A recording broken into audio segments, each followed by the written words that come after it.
soleh, ya, insya Allah nanti itu akan menghapus semua jejak atau rekam jejak kita yang salah, yang dosa, yang kita, yang lisan lah, ya nanti dihapus insya Allah.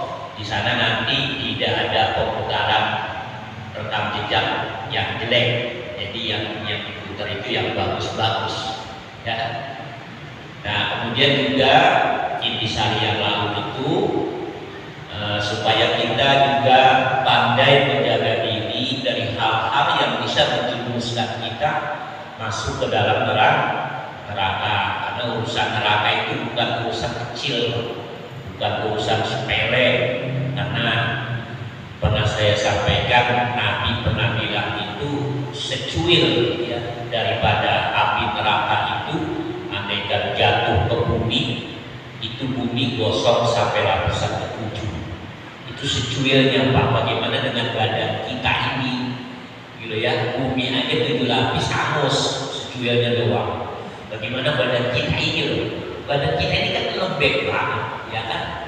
Badan kita ini nggak punya kekuatan, Pak. Ya, bagaimana kalau bukan dipletingin tapi malah diceblusin ke tengah kobaran api neraka. Upaya-upaya untuk menghindarkan api neraka itu, ya, itu dirutinin, diseringin, bukan dibanyakin, dirutinin, diseringin sedekah. Ya nggak apa-apa, ya bunga, ya 100-200 ribu masuk kotak, nggak usah banyak-banyak, ya 100-200 gitu. Rutin ya, kalau nggak mau masjid apa ke anak yatim, apa ke orang fakir miskin, siapa aja, yang penting ada yang kita keluarin sebagai sedekah secara khusus gitu Pak, ya itu kita rutinin aja. Karena kan amalan yang disenangin Allah itu kan bukan yang banyak, ya, tapi sedikit mudawamah, sedikit kontinu gitu, ya, kontinuitasnya itu yang penting. Daripada kita infak sedekah, ya kan, di masjid 100 juta, udah habis itu nggak sedekah lagi, itu akan mati. Mendingan yang bukan itu yang kita katakan masuk kotak itu yang disenangi Allah. Iya, daripada yang tadi ya puluhan ratusan juta cuma sekali doang. Kenapa Allah kok sukanya sedikit, yang penting kontinu, daripada banyak sekali doang? Apa sebabnya? Karena dalam ibadah beramal soleh yang terpenting itu bukan di zat amalnya, ya, tapi masalah hubungan kita ke Allah itu selalu nggak putus gitu, ya. Jadi kan kalau kita sedekah di tiap Jumat, ya paling tidak di tiap Jumat lah paling enggak gitu ya. Itu kan berarti kita nyambung hubungan kepada Allah. Tapi ketika dia ngasih 1 miliar ke masjid kemudian sampai mati dia nggak infak lagi, berarti dia nggak hubungan lagi sama Allah. Ya cuma sekali doang yang ratusan juta, cuma itu doang. Jadi mendingan kita tiap Jumat nyambung daripada sekali doang sampai mati nggak nyambung. Itu intinya ibadah. Jadi menghubungkan kita dengan Allah, ya. Jadi kalau kita sekali doang ya udah, jadi berarti nyambung ke Allah cuma sekali. Jadi dengan kita banyakin seringin gitu ya, dilazimkan mulazam sedekah, itu yang akan membuat kita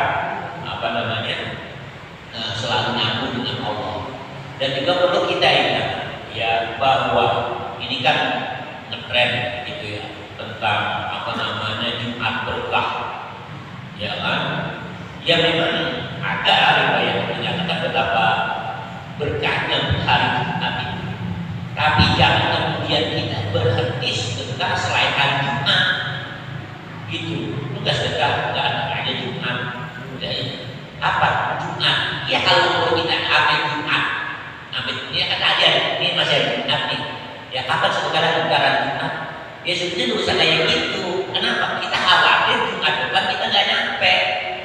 Gitu loh. Pokoknya ya kalau bisa memang setiap hari ya masalah nilai itu urusan belakangan. Gitu. Gitu. Yang penting kita jaga-jaga tiap hari kita sedekah. Yang diutamakan sedekah itu kan memang pakai harta. Ketika kita ada harta, kalau kemudian mentok tidak ada harta, banyak jalan untuk bisa sedekah. Ya, paling minim banget senyum, nyengir sama orang. Jangan meremut aja sama orang. Emang apa sih? Orang yang meremut aja. Ya, kita suka nggak kalau dengan orang meremut aja kita? Meskipun dia nggak meremutin kita, meremutnya mungkin gara-gara apa tahu, cuman kan kita ngeliatnya jadi gimana ya? Males tuh negor dia, nggak meremut aja, kan gitu. Tapi kalau dia mau senyum, kita juga negornya apanya tuh enak, ya mau bercandanya juga enak. Nah, kalau meremut, jatuh, padahal mah urusan pemikinya kan, akan urusannya mah anaknya kan, atau mau tetangga yang sebelah kan bukan sama kita. Tapi kenapa meremut itu istilahnya yang lain kesasaran semua? Itu yang harus kita kendalikan. Paling minim senyum, ceria, itu sedekah. Ya, atau bersih-bersihin apa di rumah, di masjid, di jalanan, apa yang kira-kira nggak nyaman di jalanan singkirin, yang nggak nyaman di rumah kita singkirin, yang nggak nyaman di masjid singkirin. Itu termasuk sedekah. Ya, ketika kita mungkin nggak punya harta. Nah, itu intisari yang lalu. Nah, sekarang pembahasan hadis terakhir ini tentang sifat Allah kan. Salah satu sifat Allah ini yang jarang diketahui, Allah itu punya sifat cemburu. Ya, Allah punya sifat apa? Cemburu. Kita mungkin kayak laki ini, belum, ya punya sifat cemburu. Ya lebih dari itu. Ya. Nah, cemburu itu apa? Itu harus kita pahami. Ketika kita sama istri kita dicolek sama lelaki lain, dipegang sama lelaki lain, terus kita ibunya apa? Marah, kan gak suka, gak seneng banget, bahkan gak terima banget, bahkan bisa jadi langsung lelaki itu diapain? Dianggokin dia kan orang ajar di depan baju berani, dia akan megang-megang nolek-nolek ini gua lagi gak ada uang, ya kan? Nah, dengan kita seperti itu kepada istri itu sebetulnya karena apa? Kenapa? Iya, cemburu pada kayak gitu. Nah, kita cemburu itu karena apa? Nah, itu karena ada rasa cinta dan kasih sayang. Ya, makanya ketika suami ya bininya dicolek lelaki lain, dipegang, ya kan, dan diajak lagi naik motor atau naik mobil bareng, ya, dan ada hubungan apa lelaki itu, tapi suaminya lagi cuek aja, bodoh amat, terserah dia, suka-suka dia, ya. Nah, lelaki yang semacam ini di dalam Islam namanya dayus. Dayus itu diancam neraka. Kenapa? Karena nggak punya cemburu kepada istri. Kalau nggak punya cemburu berarti dia nggak punya cinta, nggak punya kasih sayang. Bagaimana mungkin kehidupan rumah tangga itu bisa harmonis, bisa nyaman, bisa tenang kalau udah nggak ada cinta, kasih sayang? Padahal kan dalam rumah tangga itu termasuk kebutuhan apa? Vital, ya, yang sifatnya rohani, ya, bukan barang. Ya, kadang-kadang kan rumah tangga itu nggak cukup, ya, seorang istri itu istilahnya dikasih uang belanja sebulan, ya kan, 100 juta, ya, itu buat belanja doang, belum buat apa?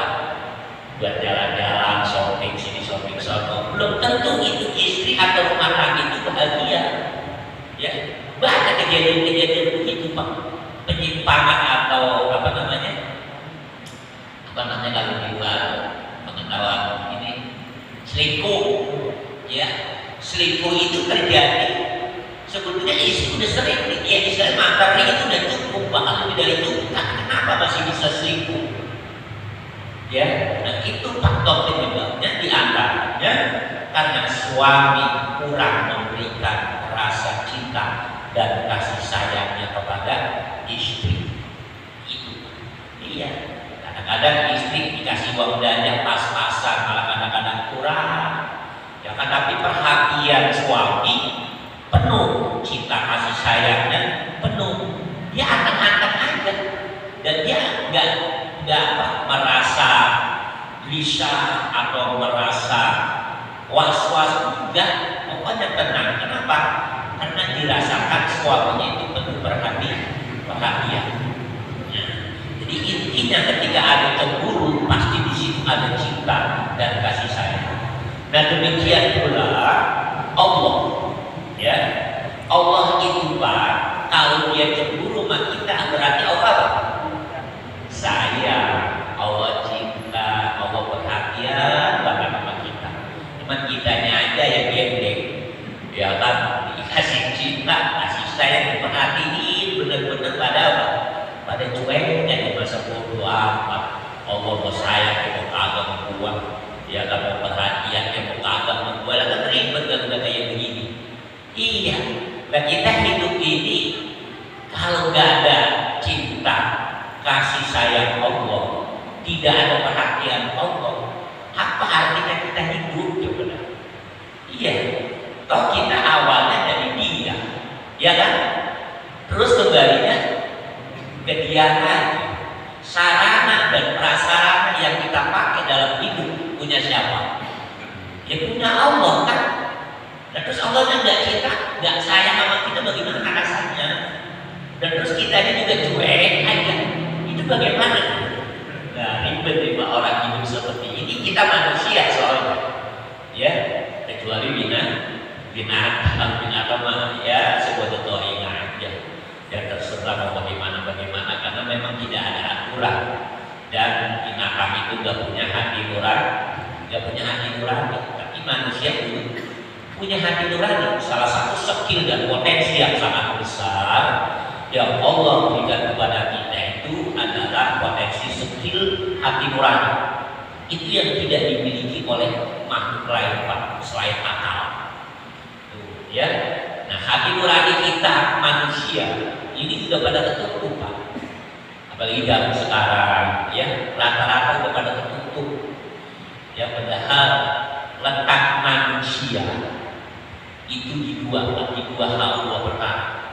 Artinya kemuliaan, kehebatan, dan kedasaran manusia dibandingkan makhluk yang lain, yaitu pertama dari akal yang tidak dimiliki oleh yang lain. Yang kedua dari segi hati nurani. Nah, kalau segi akal, ya sekarang ini ya makin canggih kalau segi akal Pak. Ya manusia itu makin canggih lah, makin luar biasa teknologinya, sainsnya. Tapi dari segi hati nurani, nah ini terjadi ketidakseimbangan, jeplang. Iya, akalnya cerdas, pinter. Dia bisa ngolah ini, bisa ngolah itu. Dia bisa ngerakit ini, bisa ngerakit itu. Apa aja bisa dia rekayasa dengan kemampuan IQ-nya yang tinggi. Cuman sayang hati nuraninya terkubur. Makanya maaf sekarang ini banyak orang pintar tapi gembling. Nah, itu dia sekarang, ya. Zaman sekarang ini banyak orang pintar tapi kebingungan. Ini yang dikhawatirkan Pak oleh Nabi, ya, yang justru akan menimbulkan bahaya dan malapetaka besar bagi manusia itu sendiri. Ya, apa sebabnya hati nurani manusia sekarang ini banyak yang terkubur, banyak yang ketindih, banyak yang kehijab karena faktor tipuan dunia. Kita banyak yang tertipu dengan dunia. Ya, kita itu merasa dengan banyak duit bisa segalanya. Kita merasa dengan jabatan bisa segalanya. Ya, kita dengan ilmu merasa bisa segalanya. Dengan intel bisa segalanya. Padahal enggak. Ya kan? Berapa banyak orang yang berduit hidupnya jauh lebih menderita daripada orang yang hidupnya pas-pasan. Itu artinya apa? Duit tidak menjamin. Meskipun memang penting, Ya, duit penting Pak, ya kan? Tapi bukan apa? Bukan yang terpenting. Itu, ya. Jabatan, ya. Kita anggap dengan jabatan kita bisa mampu segala-galanya. Berapa banyak orang yang punya jabatan, stresnya jauh lebih tinggi daripada orang yang nggak punya jabatan. Benar, ya. Orang-orang yang banyak stres itu banyak justru orang-orang yang banyak punya jabatan itu Pak. Nah, pikir begini, pikir begitu. Ya kan bagaimana supaya jabatan tetap bertahan kalau perlu naik? Bagaimana supaya jabatan ini nggak bisa jatuh, nggak bisa diturunkan? Bagaimana banyak bagaimana? Orang kalau udah hidup gak ada tanda tanya. Bagaimana? Kenapa? Kasih sukses Pak. Ya, boleh bagaimana? Boleh kenapa? Jangan sering-sering, jangan banyak-banyak. Begitu. Kenapa ya? Bagaimana ya? Langsung kembali kepada Allah. Allah yang atur, Allah yang nentuin. Udah jadi tenang. Nah ini mau tidur bagaimana ya? Bangun tidur bagaimana ya lagi? Orang kalau udah bagaimana, kenapa? Pasti sering megang pala. yang umpet atau bagaimana ini? Bagaimana? Ketemu orang bagaimana? Ngomong begini bagaimana? Anak-anak bagaimana? Lah yang itu. Iya, makanya hidup itu jangan terlalu banyak pertanyaan yang sebetulnya nggak perlu ditanya. Ya, kenapa ya anak gue jadi begitu? Kenapa? Boleh sekali doang begitu, kenapa? Tapi ingat langsung semuanya sudah digariskan oleh Allah. Kita tinggal berdoa, ya Allah, tolong anak saya buka hatinya. Begitu aja udah. Jangan bagaimana? Iya. Ya kalau bagaimananya di depan orang baik masih dihina di depan. Ya sama guru, bagaimana guru? Saya punya masalah begini nanti ada solusi. Lah kalau bagaimananya orang yang kagak semoga, yang orang brengsek, ya kan nanti malah apa? Arahannya itu yang kagak bener. Bagaimana enggak lah, bagaimana mulu daripada punya kita kebar. Kan begitu, jadi kita jadi skotiknya kan begitu ujung-ujungnya. Ya kan mendingan ini minum nih bodrek ini di atas bodrek. Begitu nanti kalau kita bagaimananya di depan siapa? Di depan orang yang brengsek. Tapi kalau bagaimana dengan orang soleh, dengan orang baik, insya Allah nanti ada solusinya. Itu paling dia bilang udah jangan dipikirin banget, itu semuanya udah ditentuin. Karena bertakdir, lu percaya sama takdir Allah? Percaya, ya udah, nggak usah banyak bagaimana. Tinggal doa munajat kepada Allah. Gitu, solusinya baik, ya kan? Nah kalau bagaimana sendirian doang, sendirian di kamar, ya kan? Lagi bagaimana? Kira-kira bagaimana tentang ujung-ujungnya? Dan khawatir kalau sendiri aja repotnya apa? Khawatir setan menyelinap. Udah daripada puyeng stres, lu ambil aja tabak. Nah, iya kan? Habis kuliahin lu kayaknya pusing banget, kagak hilang-hilang pusingnya kata setan. Ini udah gantung diri aja, ya kan biar kelar semuanya. Tuh kalau sendirian begitu Pak. Kecuali sendirian hatinya itu apa stabil. Nah stabilnya hati itu karena kuatnya iman. Nah kuatnya iman itu karena kenapa? Kuatnya iman karena ngaji dan karena zikir itu Pak. Kuatnya iman itu dengan ngaji dan zikir. Ya, ngaji, zikir, gak ngaji, ya zikir, ya ngaji. Ya dua-duanya lebih cakep, zikir, ngaji juga. Ini jelek banget ngaji kagak, zikir kagak. Wah, amburadul gitu Pak. Ya orang kalau udah ngaji, enggak zikir kagak. Ya kan, udah amburadul Pak. Ya, tapi kan sholatnya amburadul Pak. Iya, dia puasanya amburadul. Semuanya amburadul.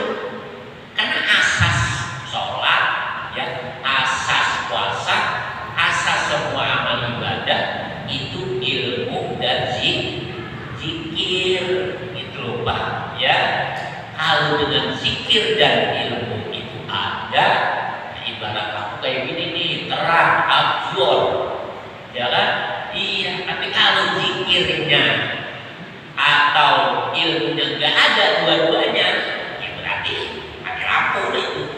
Mati apa? Mati lampu. Ya kan namanya mati lampu. Ya kan belum biasa kusuk, ya kan. Kalau zikir doang ilmunya kurang, ngajinya enggak. Ya lampunya itu berarti ya 5 watt lagi itu. Iya, kalau salah satunya dua berarti lupa. Jadi kurang apa? Kurang terang, ya kurang ambiur cahayanya. Maka kalau kita pengen terang diri kita, hidup kita, zikir sama ngaji. Itu ya, insya Allah itu akan menjadi cahaya di dalam hati kita dan di dalam hidup kita. Nah, kembali kepada masalah cemburunya Allah. Jadi dengan cemburunya Allah itu menunjukkan Allah itu sangat sayang, sangat cinta, sangat peduli, sangat perhatian sama kita. Nah, makanya Allah biasanya cemburu, marah kalau kita ngerjain apa yang diharapkan. Ya, makanya kita berupaya menghindarkan hal-hal yang diharapkan dari peringkat-peringkatnya, Pak. Nah, hal-hal yang diharapkan itu ada peringkat-peringkatnya, Pak. Ada yang kecil, ya, keharaman, haram dosa cuman kadarnya kecil. Apa tuh? Kita ngomong tapi nyakitin hati orang, itu Pak, ya. Itu sepele kan, dan kita omongin juga ya bahasanya sindiran gitu ya. Tapi ini jangan disamain Pak. Sakit hati, sindiran yang ada pada khotib, ya, sakit hati dan sindiran jamaah kepada guru kayak ngaji begini, ya jangan sekali-kalian nyindir gua di guru, jangan, ya. Atau gue sakit hati banget tadi ngaji, kenapa? Ngaji sakit hati, iya kan? Iya bahasnya kena gua sakit hati banget, ya kan? Jadi jangan, ya karena guru khotib, ya pokoknya ulama-ulama yang sedang menyampaikan ceramah, tausiah, mau hasanah, jangan kita anggap seperti itu Pak, ya jangan. Karena itu akan memperburuk diri kita, akan memperparah penyakit batin atau penyakit rohani kita, ya. Karena guru, ya kiai ulama dalam menyampaikan tausiah atau ceramah itu sedang memberikan terapi, obat. Jadi kalau kemudian penambuhan, nah itu berarti efek dan sedang proses. Jadi jangan anggapnya agak-agak, ya, iya jangan anggapnya enggak. Dulu Nabi pernah ada orang ya sakit perut, Pak. Ada orang sakit perut. Nabi memerintahkan minumin madu, ya minumin madu. Diminumin madu, moncor kayak terjadi.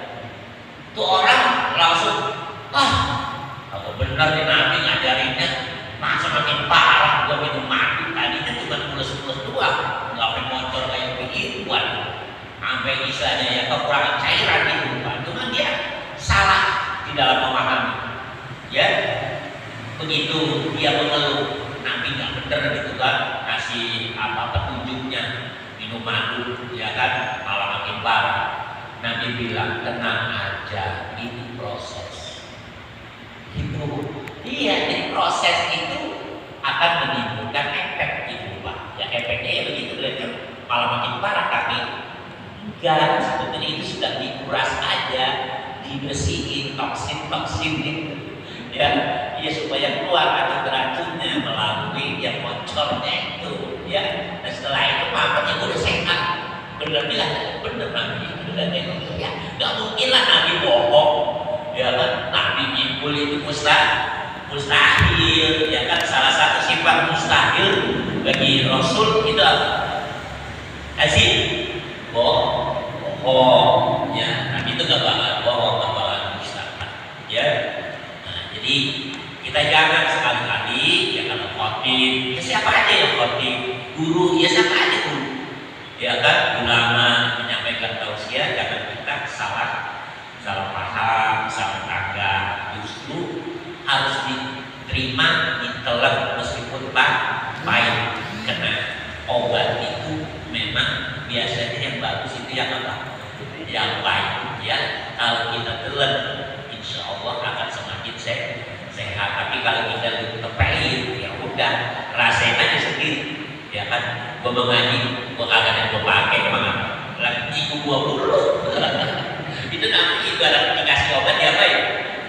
Dilepein. Ya sampai kapan juga kagak bakalan sembuh, gak bakalan sehat, Pak. Ya memang harus begitu. Iya. Ya saya sendiri itu kalau dengerin drama, gitu ya, kalau lagi acara, kan nggak selamanya juga saya ngomong, ya kan? Saya juga ikut dengerin yang lain. Atau khotib, kebetulan saya kosong, ya, saya dengerin khotib, ya saya dengerin, saya terima, begitu, Pak. Kadang-kadang sampai merinding, sabar pernah, yang khotib menyampaikan apa? Nggak tahu air mata keluar, gitu. Nggak peduli saya, siapakah yang khutbah, yang ceramah, yang saya ambil kan bukan apa namanya, bukan orangnya, artinya yang saya pandang bukan orangnya. Karena Ali kan pernah bilang Sayyidina Ali, unsur ya ma'olah wala tajur man'olah. Perhatikan apa yang disampaikan, jangan kamu perhatiin orangnya. Kalau orang dia lagi, terus begitu kan, dia lagi ngomong, bosan gua, pasti kagak lain. Itu kalau kita lihat orangnya, ya mungkin timbulnya, ya begitu. Atau berisik, ya kan, urusan mana sih dia, begitu. Dah aku jadinya. Ya kan? Jadi yang kita perhatiin ini apa yang disampaikan, gitu loh, ya. Kalau yang disampaikan yang benar ya kita ambil, kalau yang benar ya buang, gitu aja. Repot, ya. Dan ya, yang diharapkan oleh Allah kalau kita kerjain, kita jadi cemburu, Pak. Jadi Allah kesel, marah, karena kita udah disayang itu yang saya larang. Nah, itu ya.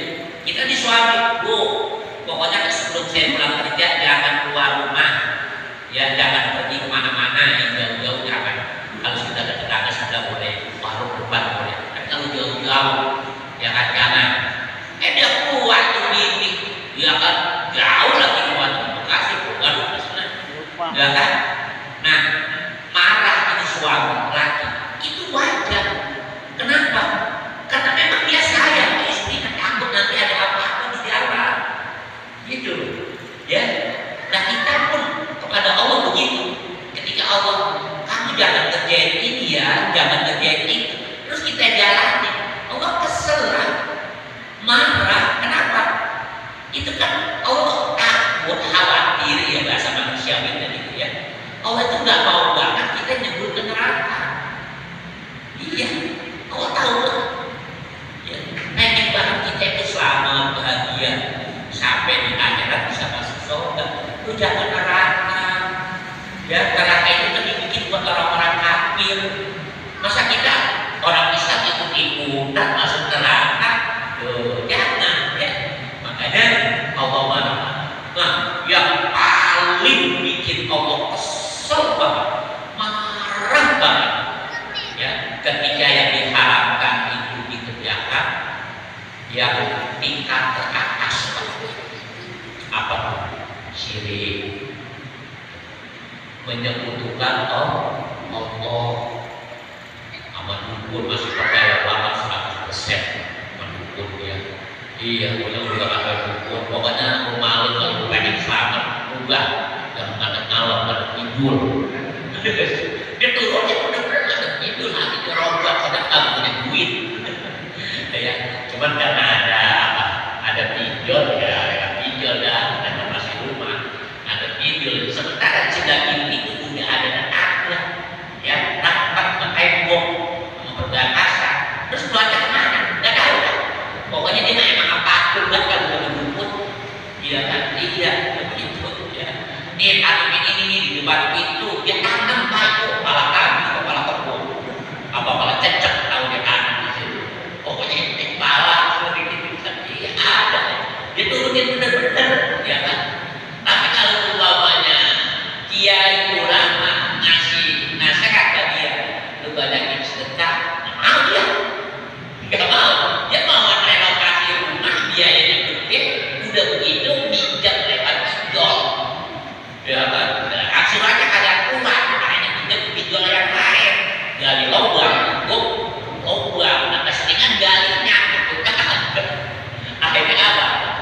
ke kubur. Nah itu, coba, ya. Makanya jangan kita amal dukun itu larangannya jelas. Ya itu apa dalilnya qati kita dukun itu ya. Nah, Bapak boleh pakai cincin, tapi jangan macam-macam dengan cincin. Pakai aja, sekedar imitasi, sekedar perhiasan, perhias itu nggak apa-apa.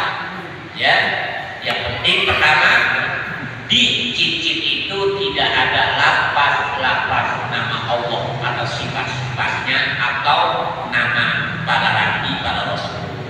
Ya, kalau aja di cincin ada butiran Allah Muhammad, boleh sebenarnya dipakai, cuma khawatir nanti ya namanya orang kan terburu-buru mulai masuk resep.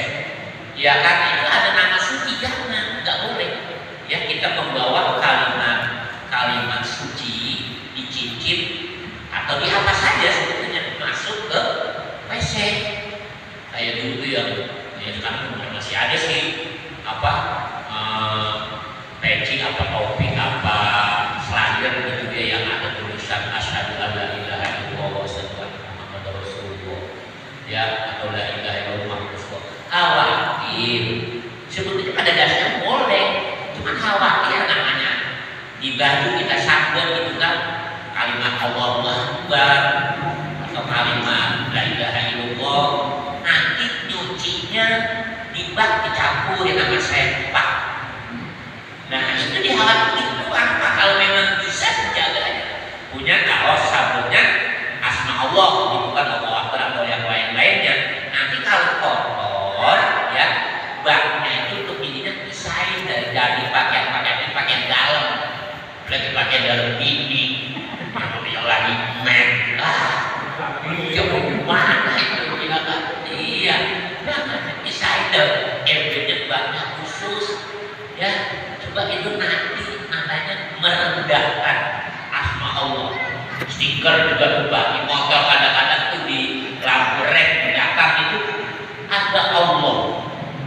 Ya mungkin ya cinta kali sama Allah gitu. Jadi stiker-stiker lafaz Allah atau Nabi Muhammad oleh Rasulullah ya tempel di mana aja itu. Di motor itu di bagian belakang kali bagian depan ya kan itu mungkin masih bagus lah gitu ya. Ini di belakang, nah yang dibuat yang kentut, ya kan di belakangnya ada asma Allah, ya kan? Di samping itu juga kan kalau pakai disetir cuci, ratnya, kanehonya, gitu loh Pak.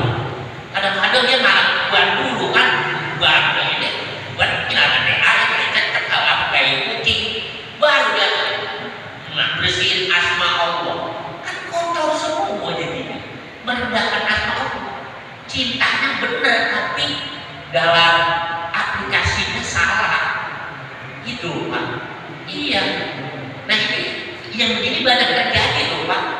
Apa sebabnya? Karena ilmunya nggak ada. Cinta sama Allah udah benar, cuma karena nggak ada ilmu ya begini selalu-lalunya dianggap enggak.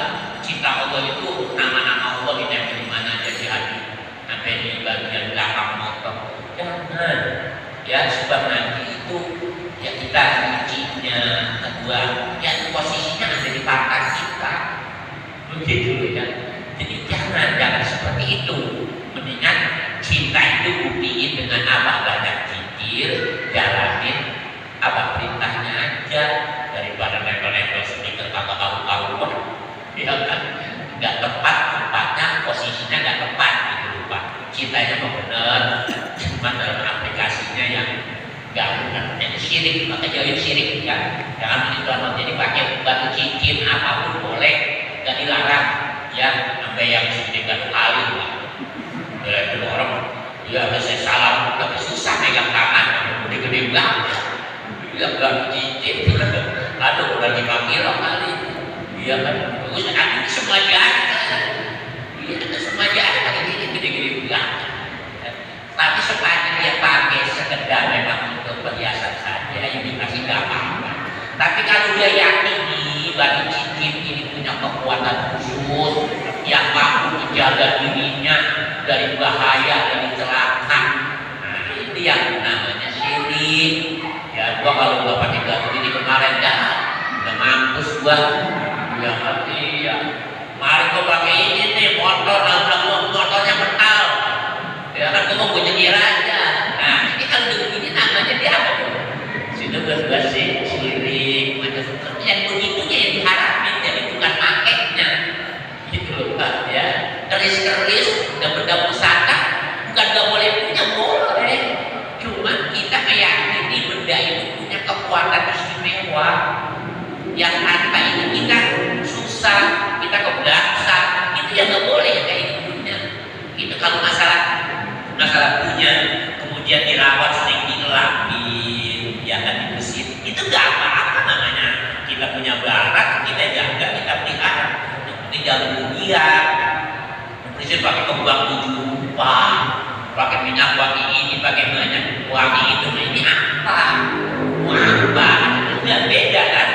Ya kita mesti biasa pakai minyak kelapa jadi biar enggak karatan ya. Iya, jangan beli pakai kembang 7 rupa. Terus tiap malam apa dibakalin kenyang. Dapat minyak yang sebotol kayak kelingking pakai ratusan ribu. Dioles-olesin itu, ini yang nggak boleh di situ. Bukan. Pokoknya anggap aja keris benda pusaka itu nggak jauh beda dengan ya benda-benda yang lain yang kita pakai di dapur, yang kita pakai buat lepas mangga, itu aja. Jadi jangan dimacam-macam. Enggak, nanti kalau dimacam-macamin itu khawatir khodam jinnya semakin apa? Nah, semakin kuat, semakin manja ya. Iya, dan paling bahayanya nanti ngerepotin kita pas kita sakaratul mau bisa susah nantinya. Iya, juga yasin sampai 1000 kali, air yasinnya sampai 5 buah. Bukan 11 lagi air yasinnya 5 buah, air yasin kagak mati-mati. Iya, kan kalau begini bagaimana? Cekek aja kalau udah injek. Dan mati. Nah, bisa juga dia yasin dengan membangun repot orang. Ya. Ya, makanya ya silakan aja punya, dan seperti itu aja ya, jangan sampai kita berbuat syirik. Ya, demikian kajian kita malam hari ini, mudah-mudahan kita termasuk orang yang diberikan hidayah taufik oleh Allah agar kita selalu menjaga diri dari hal-hal yang diharapkan